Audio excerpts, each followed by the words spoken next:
Comme je l'ai dit tout à l'heure, il a publié plusieurs ouvrages en collaboration avec Russell Willier. Il a également publié Being Changed by Cross-Cultural Encounters, The Anthropology of Extraordinary Experience, avec Jean-Guy Goulet en 1994, ainsi que 2 ouvrages avec sa femme Michiko Young, The Art of the Japanese Garden en 2011 et The Art of Japanese Architecture en 2014. So whenever you are ready, Mr. Willier, you will have 15 minutes. And after you, it will be David Serkouak, Manon Siwi, and David Young. Then you'll have a 15-minute period for questions and comments. Thank you. Okay, thank you. I'm glad to be here. I hope 90% of you will understand what I'm trying to say here in English, because I don't know French. I tried my best to understand it today. Anyways, I'm going to tell you some things that we know in the Cree world and how we understand our traditions and how when death comes, when it's coming, how we know, and dependent on the individual that's sick, if the spirits are going to come and get them, which is most of the time it's relatives, grandfathers, grandmothers, brothers and sisters, or it could be their fiance, but that's very rare. The majority of it, you got to realize, is whoever is going to come from the other side of the world, well, we'll call it the other dimension, when they are allowed to come, is true love.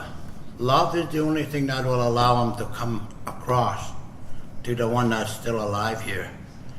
No other way that they can come. Now, if we were to save that individual, the individual that's sick, when the spirit's already coming, ready to take them out, we can ask the spiritual world there if they could leave them for another 5 years, 10 years. This process takes place with everybody that has a good heart and love for the individual. It can go through and the person can be granted another 5 years or so, if everybody has the heart and mind together and pray. It doesn't matter which religion you're talking about, it's still the prayer that you're asking the spiritual world to help them. And it works. I've seen it work, we've done it. As long as there's love here in the home where the individual is sick, a lot of times you can pop them out of there. You can get them back out. But if there's nothing in there, even if the people are present and there's lots of presence, but there's no love, the individual will drift away, because the spiritual world knows who's who and what's what. We can't hide behind that.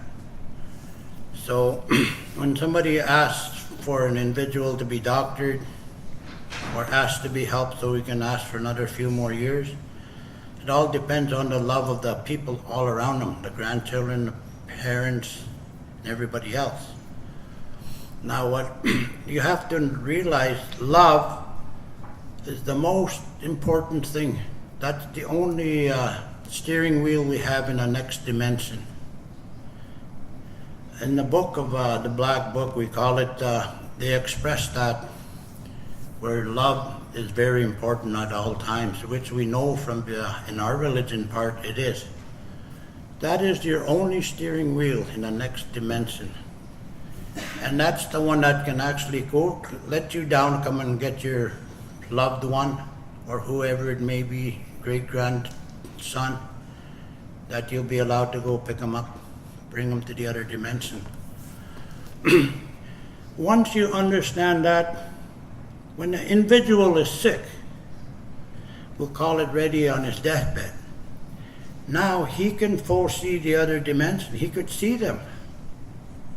We accept that. We know that. We know that they're going to go from this plane to the other dimension, the next one. He's going to die, in other words. These spirits that he sees are the ones that had loved him, not the ones that didn't love him. The spirits that come in there and say, okay, we got to get going. I had one individual at the hospital, and there was 3 spirits come in there and said, we got to get going. And he said, I'll go in the morning. This was in the evening.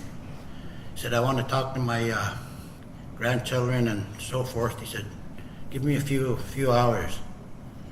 So it was okay. He said, I'm going to have a smoke. He said, you got a cigarette? This is in the hospital, so I give him a cigarette and light it up. There he is, smoking away there. Relaxing, talking about how beautiful he was up there already at one time, like he had drifted out. And he said the flowers are different. The colors of the flowers, he said, more beautiful. He said they're more different than the ones on earth here, he told me. Anyways, in the meantime, the nurses ran and got the doctor. So the doctor come in there and he said, what's going on here, smoking like that? So he said, well, we give him a smoke. He said, he's leaving. So he said, he's leaving in the morning. So he wants a smoke now. He said, he's going to be gone, he's going to be leaving. He turned around and he looked at us, he looked around, he said, nobody's leaving from here tomorrow. But he didn't know what we were trying to tell him, We were calm and we weren't crying. We were just telling him that he's leaving in the morning, because we accept the fact that that he is going to be leaving in the morning according to him and the spirits that he was seeing. So he said, oh, nobody's leaving here. He said, don't light another one. And then he left.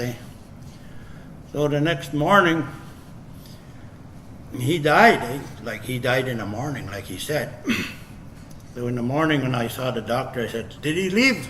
Justin kept on walking, never looked back.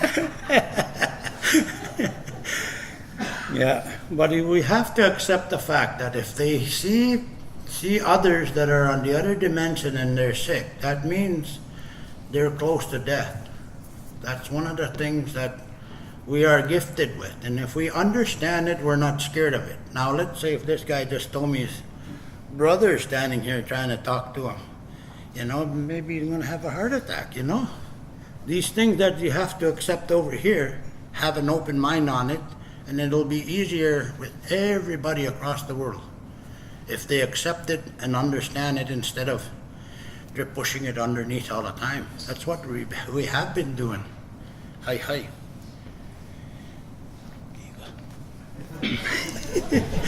I'm pretty sure my 15 minutes are over. I can talk all day.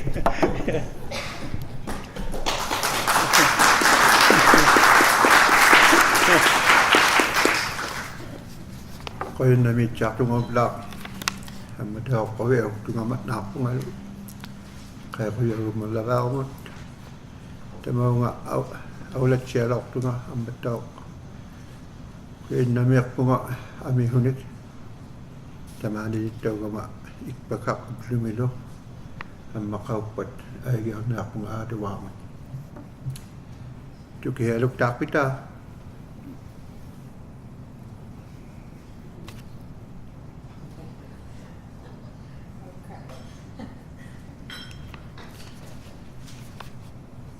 Okay, I will repeat it in English.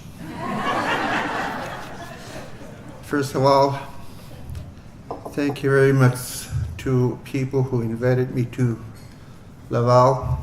I have a nice trip on a small airplane, almost equivalent to a paper airplane. It was moving so much, but I'm here.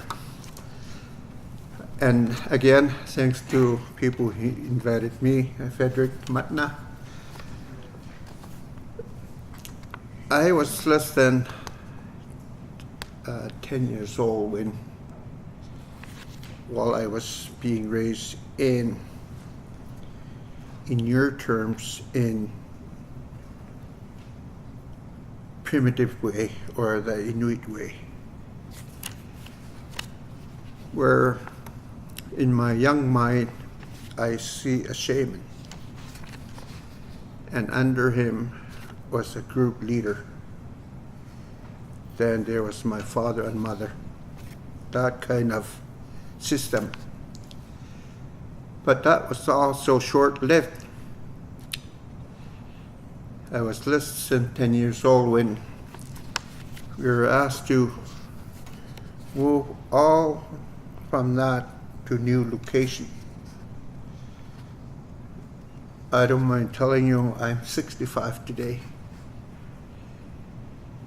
My age group never really captured what my father captured or my late grandfather, including the rich histories of our region, song making or behit making, and all this, what happened after death.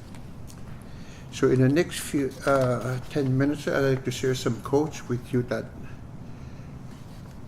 I look in the book, and many of these people I know from my region of Kivaluk, from West Coast of Hudson Bay. I'd like to start with Inuit way of burial, or a dying person make a request how he want to be handled when he die. Sometimes a dying person will tell his relatives that he want to be buried in his favorite camp. It could be a river or a hill or a camp or by the lake. After he died, his relatives would travel there, and occasionally it happened a lot. People wanted to be buried in special places. Even today, in my hometown of Upfield, in the past 10 years, at least 5 have requested to be buried in their comfort zone when they were kids or growing up outside of Upfield instead of being placed in a graveyard. They're out in a tundra. So you would have to do what you were told by the dying person. This lady I know from 1960s, late Joan Adot, Karnang Miu. Here's what she said. I know 2 people who wanted to be buried in places where they were born. One of them is Mr. Alak, who wanted to return to Chesterfield Inlet, and he was taken there to be buried according to his wish. The other was the old woman who wanted to move back to her homeland, Akayangnak, before she died. She moved there when she died and was buried there. It was an old Inuit tradition to be buried at the same place where you were born. And not just my group, but many Inuit across the Arctic, or Canadian Arctic, have the regional ways how to bury their relatives or people or their friends. Before changes, when Inuit bury someone, they might use a white rock on top of the grave where the head is. That is practiced in my region of Kivaluk. If the man passed away, head of his grave should face north, and that white rock is placed towards his head, facing the north. And if the woman died, her head is facing south. So the white rock would be on the opposite side, towards facing the south.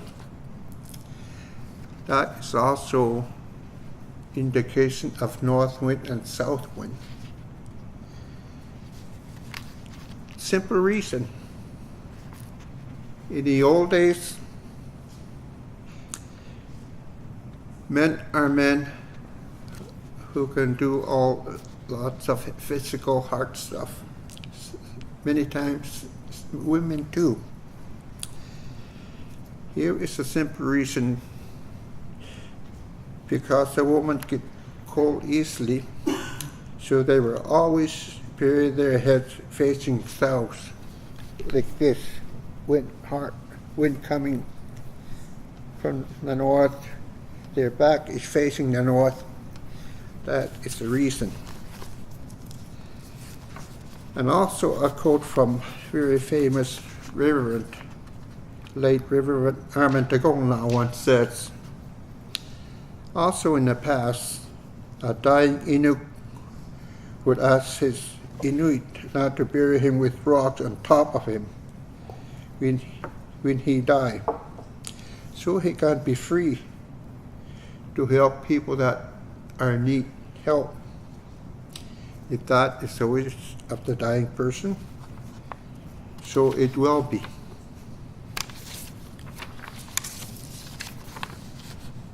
Another dying instruction around Akvet area. Although this man died quite old, he wanted to be happy even at his grave or passing his grave. Even today, including myself participating in passing his grave, people should make jokes to make him laugh. This will bring back also some luck if you are hunting. While passing his grave at Aupapavik, which is a little hill,